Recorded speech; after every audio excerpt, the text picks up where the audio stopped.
Hello, and welcome to the Green Transition Show with me, Dr. Francis Tuokuu. Artisanal small-scale mining has contributed largely to the economies of many countries in the world, particularly in the global south, specifically Latin America, Africa, and Asia. But it has also led to incidences of environmental degradation. Now, there is a general consensus that formalization will ensure that the sector receives its full benefit, or citizens receive full benefit from the sector. In today's episode of the Green Transition Show, I have with me Elena Weinreich to discuss the just transition. We want to find out whether it is just transition or just talk. The case for formalizing the artisanal small-scale mining sector. Welcome to the show, Elena. Thank you, Francis. Thank you for having me today. I'm happy to be here and looking forward to our conversation. If you are new to the channel, we encourage you to subscribe to the channel on YouTube. We also ask that you follow us on TikTok, Facebook, and also on LinkedIn. We're also happy to announce that we have been approved or accepted into the YouTube Partnership Program. And we thank all of those people who keep watching our videos, who keep sharing our videos or commenting our videos. You have made it possible for us to be part of YouTube's Partnership Program. Now, Elena, I would like you to introduce yourself to us, to the audience, and tell us why you are so passionate about artisanal small-scale mining issues. Yes, thank you. Yes, so as you already mentioned, I'm Elena, and I'm currently a master's student in global political economy and development at the University of Kassel in Germany. And why am I so passionate about the topic? Is because I think that the artisanal small-scale mining sector is one of the sectors which is largely misunderstood. And to also give maybe a bit of my personal background, how I got into contact with the topic. So in Ghana, where I'm currently based and where small-scale mining is usually referred to as galamsey, there's like this very negative perception about the sector, right? Because it has this environmental footprint, and that's why usually people are more against it, because of course if it then destroys the environment, then we should all be against it, right? And I was also of that perception for the longest time, that of course, yeah, galamsey is bad and it has to be banned entirely. There's no other way around it, right? And then 2 years ago, I was involved in a research project on Chinese involvement in artisanal and small-scale mining in Ghana's ASM sector. During my internship with the Center for Democratic Development Ghana, CDD, and Francis, you were part of this project as well. This is how we also got to know each other. So it's interesting that today we've flipped the tables and you are the one asking questions. Yes. So this is through the research. I think it really opened my eyes, that I got to understand, no, it's not as easy. And formalizing the sector is important, not only from an environmental point of view, because regulating it better or formalizing it in a fair way also means you can better control the environmental footprint, but that is also important from a labor and social justice perspective, historical justice, and also especially with the rush for critical minerals from a global resource justice perspective. Because we also have to ask under which conditions are all these minerals exploited, and who benefits and who doesn't benefit, right? So I think this for me is a bit of my evolution with the topic, and also reflecting on my own biases. And yeah, I think that's why too. And also, like, what also drives my passion about it is that I also got to understand that the people in the sector, I mean, especially in Ghana, where I'm most familiar with, they are so stigmatized, but many of them are also basically just trying to survive, right? And through the research, I also got to understand that there are some people that hold degrees, but they will still decide to do small-scale mining, whether illegal or the legal one, because the economy is also tough, right? So it also relates to the broader question of the current political economy of the country, and what creates the conditions that pushed so many people into this sector. So yeah, I think this is just my very brief background as to why I'm interested in this topic and also clarifying some of the maybe misconceptions around it. Yeah, but how did we get to an important stage or an important part of the economy, such as the artisanal small-scale mining sector, where such a significant part is so stigmatized? How did we get to this? Yeah, I think this question too, I mean, just to also underline that yes, the sector has significant economic importance in Ghana. I think last year, for the first time, if I'm not wrong, the small scale mining sector had almost half of or more than half of the nation's entire gold output, right? So we can see that yes, there's indeed a huge economic significance that cannot just be downplayed. And also in terms of employment, in Ghana, around 1 million people have direct employment in the sector, and 4 million people derive jobs from it indirectly, which also shows that it's really embedded in the local economy, and it has an impact and importance for a lot of people, despite all the issues and the shortcomings. And how did we get here? I think we need to look back in history and understand how contemporary mining regimes across the continent and also probably across the broader global south emerged, right? And one aspect that shaped this emergence were the structural adjustment programs in the 1980s, or the 1980s, which also came to be known as the decade of structural adjustment, which is where countries across Africa, Asia, and Latin America underwent structural adjustment programs under the auspices of the IMF and the World Bank. And the SAPs were comprehensive economic reforms, and the mining sector was also target of these economic reforms, right? And I'll just refer to the Ghanaian background because this is what I'm most familiar with.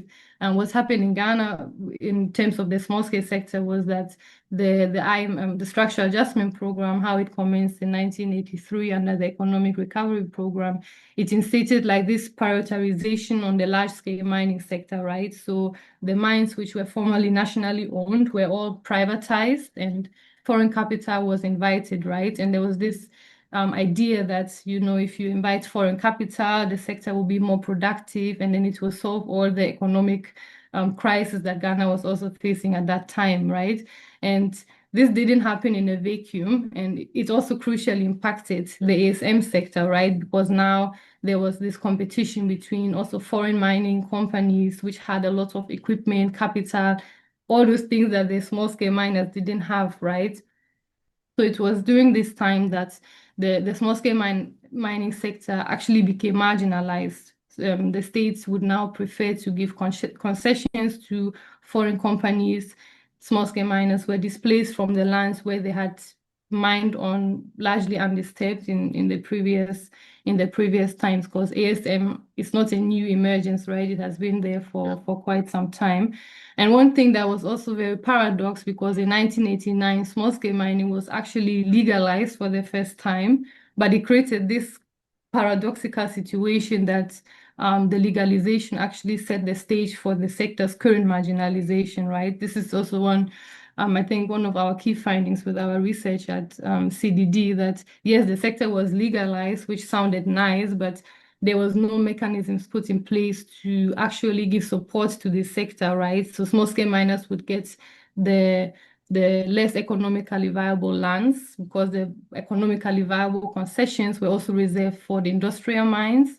They also couldn't get the equipment that they needed, because they also couldn't access capital because the sector is stigmatized, right? So there's also reluctance on the side of banks to even give financing to this sector. So this is, I think, just a very brief sum up of how we got here today, that this sector is so marginalized and also criminalized, because the legal regimes that were put in place simply didn't reflect the realities in the sector, and the reality that most people were also like driven by economic hardship and poverty into this sector, right? And then today we have licensing regimes where a small scale mining license costs like about, I think the latest figure I heard was around $3,000, which is a lot for someone in this sector to comply with, right? So yeah, I think this is just a brief background of how we got here.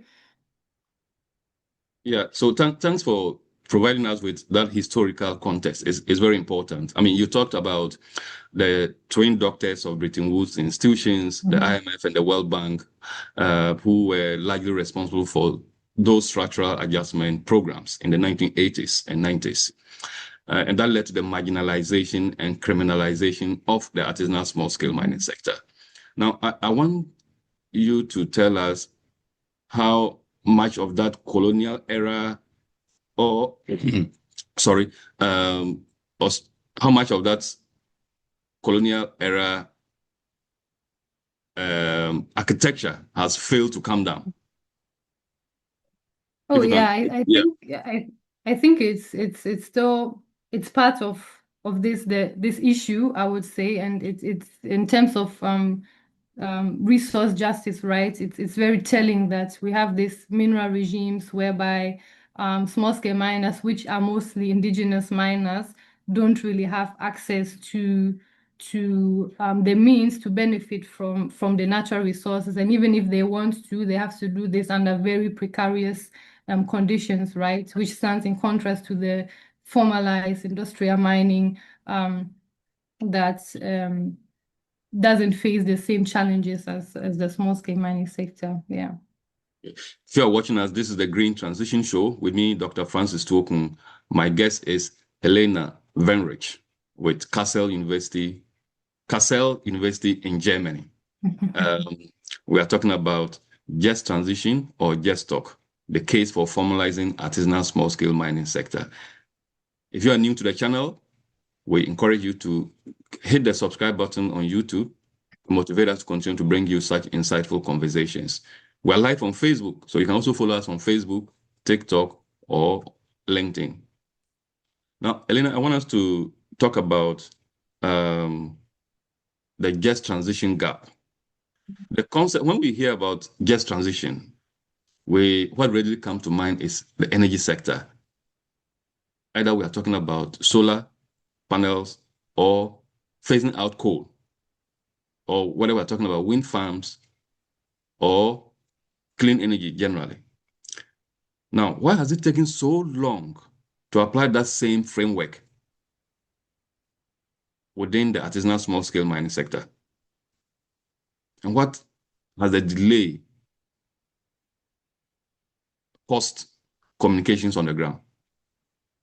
Okay, yeah, this is also a good question. In my preparation for this podcast, I got to find three reasons, which is why I think there has been this delay to apply to the small scale mining sector.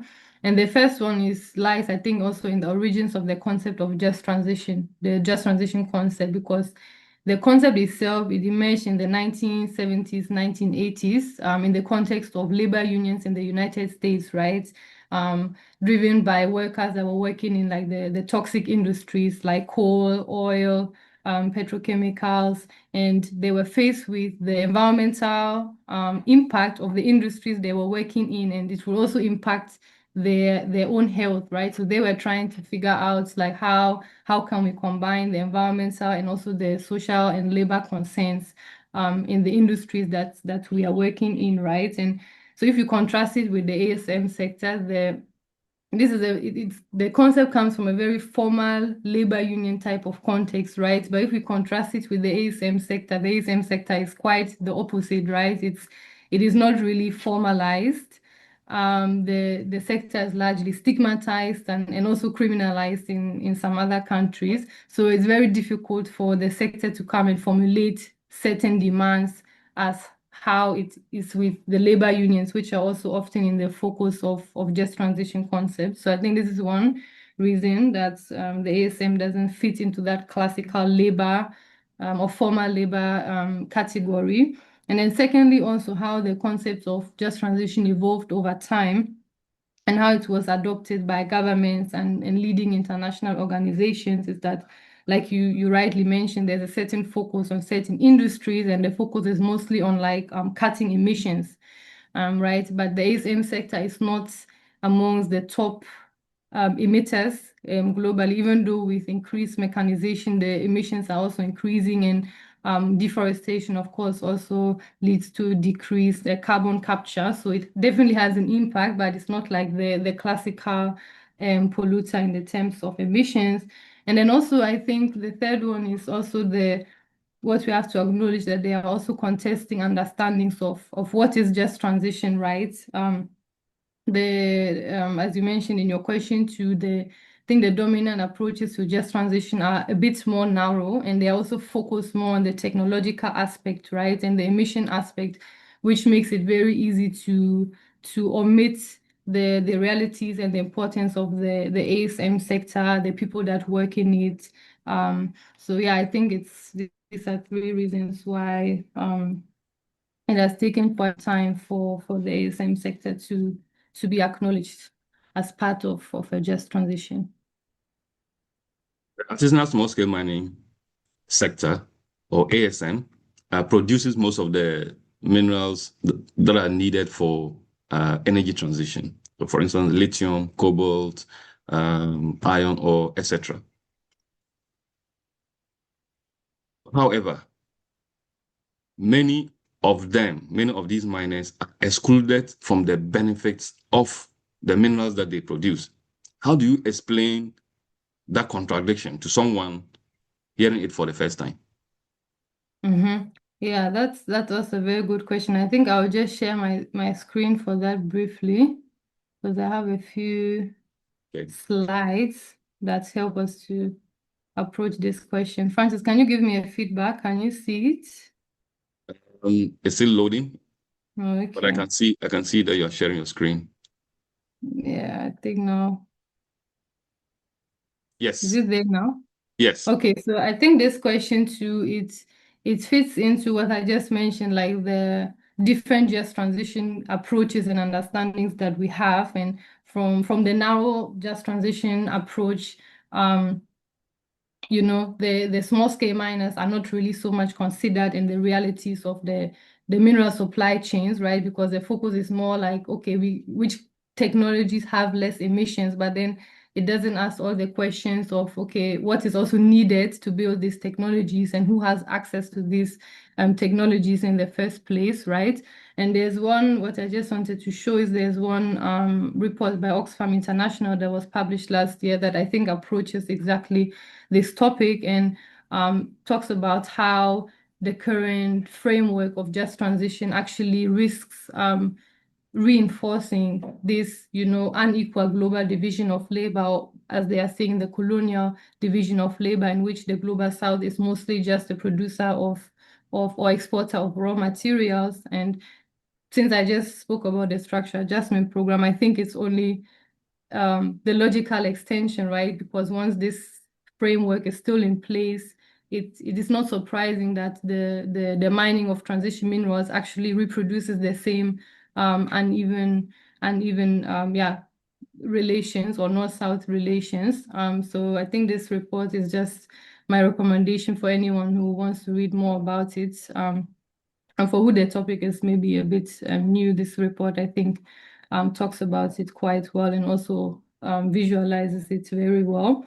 And then also to just talk about the reality of like critical minerals being mined across Africa. I think it's also good to show which minerals are actually impacted by that, because I think often we talk about like the DSC, which is for very, very valid reasons. But also this is not limited to the DSC. This is a mapping by the European Partnership for Responsible Minerals, where we can see that there are actually much more African countries that are already producing critical minerals through the ASM sector. And looking at the current dynamics and the global rush for critical minerals, we can only anticipate that this is going to increase in the coming years. So this is not just a marginal topic, but this is actually quite important and quite urgent. For instance, I think Nigeria is mentioned 5 to 6 times. Madagascar is there, Zimbabwe too, as one of the largest lithium producers on the continent. So yeah, this is just to briefly sketch the importance of it. Yeah, and then okay, there was one one other one from the report that I think also underpins the current paradox that we are in, right? The report mentions or gives this example of global electric vehicle value chains, right? Because I think the EV or EVs are like this a very good example of what the narrow technical just transition discourse has promoted as solutions, right? But the report also underlines how this is not really a solution for everybody, depending on where you find yourself in the world. And they made this example of Tesla, right? And how much profit Tesla makes by producing one car, one EV, which is about $3,150, whereby a cobalt miner in the DSC only makes $7 for 3 kilograms of cobalt, which is approximately the amount needed to build one electric vehicle, right? So I think this is a very stark contrast that tells us how, yeah, we need very much or broader approaches and understandings of just transitions to not replicate these uneven, yeah, extraction patterns. Okay. Thank you for sharing that with us and our audience. If you can stop sharing. Yeah, I have one other one. I think it Okay. relates to your next question. Okay. So I guess the formalization, the conversation, right? Yes, I think it was okay, I wanted to briefly talk about the energy poverty Yeah, yeah. within the Yeah, so you go ahead and talk about it. I'm sure it's the fact that, most of these minerals are used to power electricity, Mhm, across the world, but mhm, miners don't even have access to electricity. mhm. So why is that the case? Yeah. I mean the why, I think it's what I've spoken about already, Yes, the global division of labor in the global economy. But yes. one example of how also Example, that yes, contrasts it further, I think, is that like you rightly mentioned, a lot of ASM communities actually still struggle with energy poverty, which means that they don't have access to electricity. And the Oxfam report also underpins this, and I think this is a very also a bit shocking picture that of out of all the people globally that don't have access to electricity, 85% of people are actually located on the continent, right? So it's which is this again the same historical pattern that now Africa is more and more in the focus of the rush or the rush for critical minerals, whilst at the same time, 85% of people without electricity are also in Africa, right? Which also again underpins that just transition cannot, well, people have different understandings of just transition, right? Because for ASM communities, just transition might start by, first of all, getting access to electricity before even thinking about electric vehicles or all these other technologies. So yeah, that's just the last graphic that I wanted to share. thank you for that. So now let's talk about formalization or enforcement. There's Mm-hmm. a crucial difference between supporting miners into formal systems and simply cracking down on them, like using Operation Vanguard, using the military and Mm-hmm. police to chase away miners from the mines. Where does policy most often go wrong? And what does formalization even mean in practice? Mm-hmm. Yeah, that's I think a good question to clarify, because even the formalization term, you can have different meanings, and like you rightly mentioned, sometimes formalization has come to be equated with enforcement, right? That okay, you just impose certain conditions and demands on small scale miners without providing them any support structures. And I think this is where policies have gone wrong mostly. And like you mentioned, Operation Vanguard, I think that was in Ghana in 2017. And I think that's one of the best examples of how policies sometimes choose immediate action over long-term strategy, right? Because what Operation Vanguard did is basically banned not only illegal small-scale mining, but legal small-scale mining. So even the people that were in full compliance with the small-scale mining legal or licensing regime, which is already quite difficult to comply with for many. Even though they have done that, they were still punished by state policy and the crackdowns that followed, right? So I think this is where the policies have gone wrong. And we see in Ghana too that the enforcement-centered approach has not really yielded much success, and that's for the longest time the same issues are just repeating and repeating. And this is, I think, the key issue, that these policies don't address fully the socioeconomic realities of miners, and also the economic situation of the country that pushes people into this sector, right? Because if people are driven by immediate or urgent needs for livelihoods, just enforcing crackdowns on them might not stop them to be engaging in this sector, right? If they see this to be the only viable means for them to get a kind of decent income, this will not stop the 1 or 5 million people that we have in Ghana from engaging in this. So I think this is one issue, that the policies are not comprehensive enough. Even though I know in Ghana there are some changes, there's an regime overhaul of the mining regime anticipated, so maybe it will address some of the current issues. But yeah, so far there has been more emphasis on enforcement. And coming back to what is genuine formalization, or what I would say should be the type of formalization that would align with the just transition, it should come with very practical measures that actually support the actors in the sector.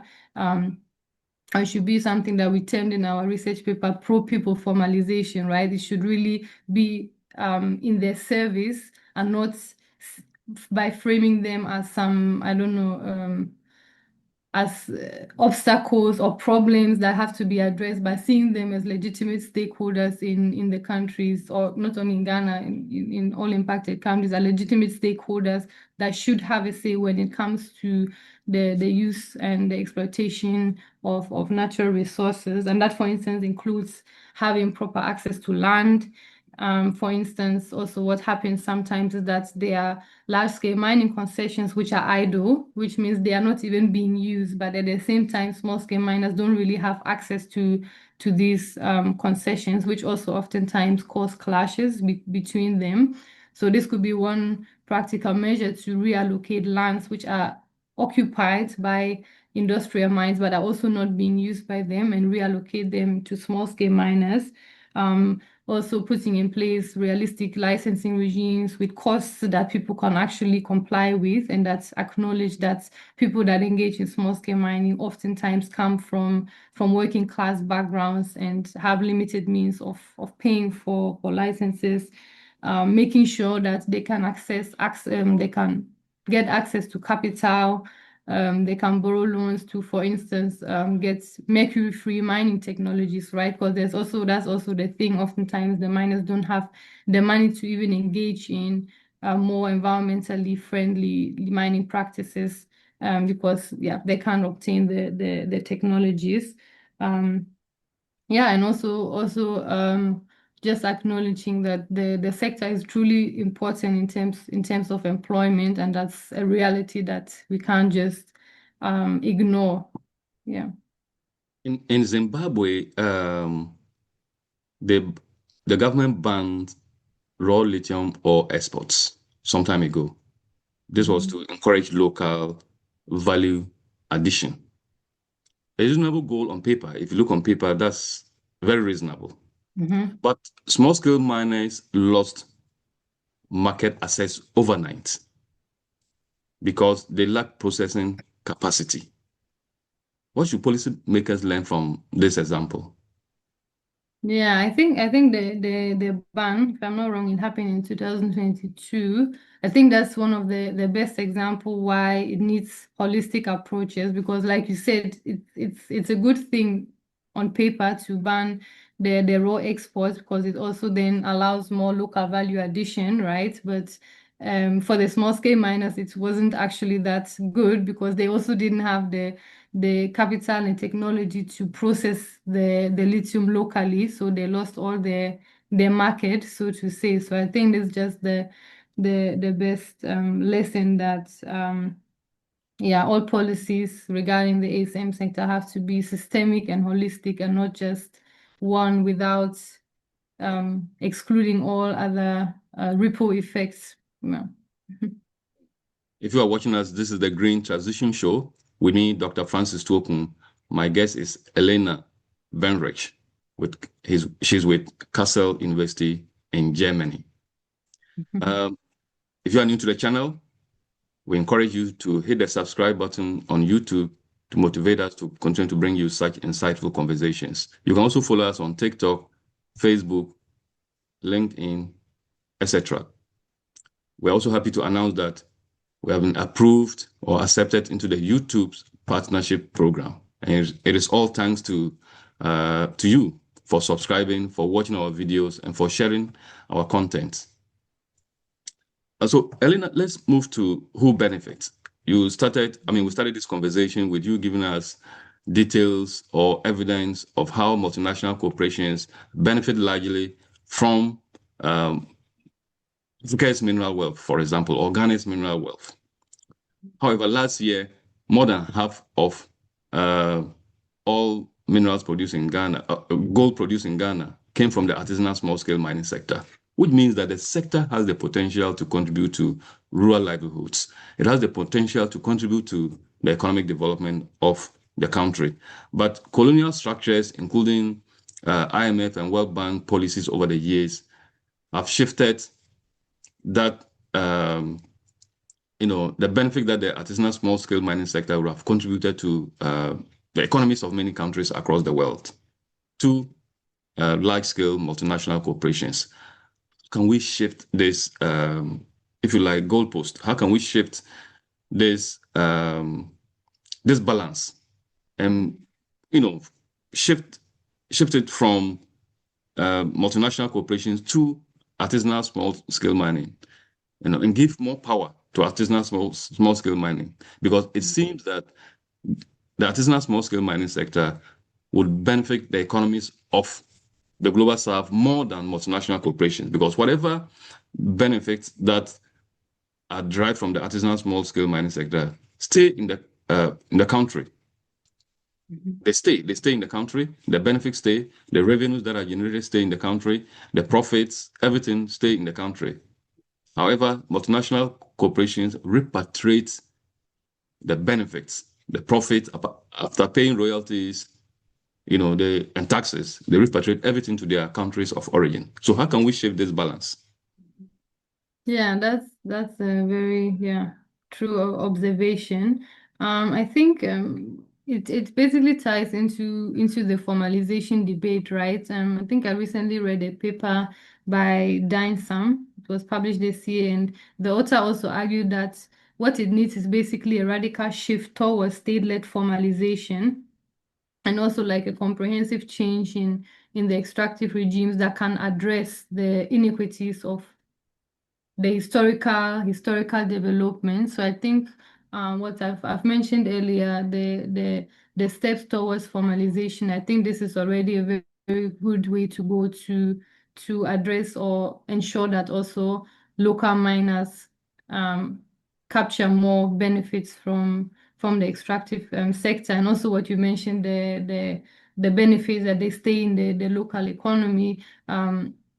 I also want to just briefly contrast the labor question, right? Because this is very true, because if you look at the small scale mining sector, there are roughly 5 million people in Ghana that derive an income from it, whereby the industrial mining sector only employs roughly 12,000 people. I think this is the statistic from 2022 or so, but I think it should still be largely credible. So there's also this very huge contrast in terms of labor, because ASM is not probably as monopolistic as the large-scale mining sector, where you have one company that controls a huge concession, but you have smaller scale operators that work together on the mining site, and everybody captures their benefits, even though there's also this issue with the involvement of Chinese nationals that have also kind of, because of their dominance when it comes to the capital. There are also these tendencies of replicating certain extractive or exploitative structures, but in general, I think it is true that the ASM sector has more direct economic benefits to the communities and the country at large. The African Green Mineral Strategy has been, the framework has been described as a promising vehicle for keeping more mineral value on the continent and supporting the artisanal small-scale mining sector. Is it delivering on its promise? Do you think it's delivering on its promise, or is it more aspirational than action? Okay, so the AGMS, I think it's an important framework, like you mentioned, to position Africa within the global just transition, not only as a raw materials exporter, and also I think what's important about the AGMS is that it also emphasizes that green minerals, it shouldn't only be about how are they being exported, but also how can they be used domestically to, for instance, electrify the population, right? Coming back or relating back to the different needs or understandings or priorities that different actors have in the just transition.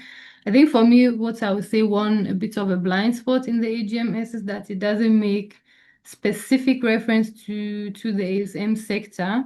I think this would have been a nice addition to have specific measures or proposals on how to handle or how to integrate the ASM sector into just transition frameworks.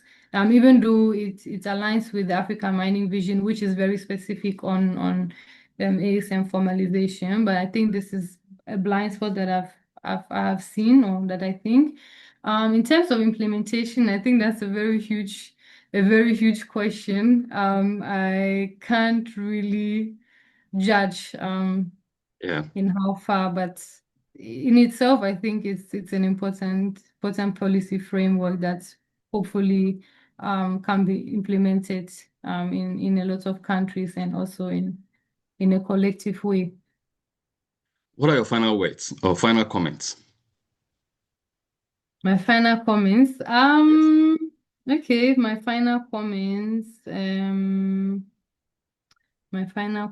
I would say maybe one thing that is not so much in focus of the discussions around ASM is the role of the media and how it has also shaped perceptions of the ASM sector, which could also be one way looking forward to address or advance genuine formalization, that I think the media should also play a role in fostering more nuanced narratives of the sector that can really show the potential benefits without replicating the same narratives.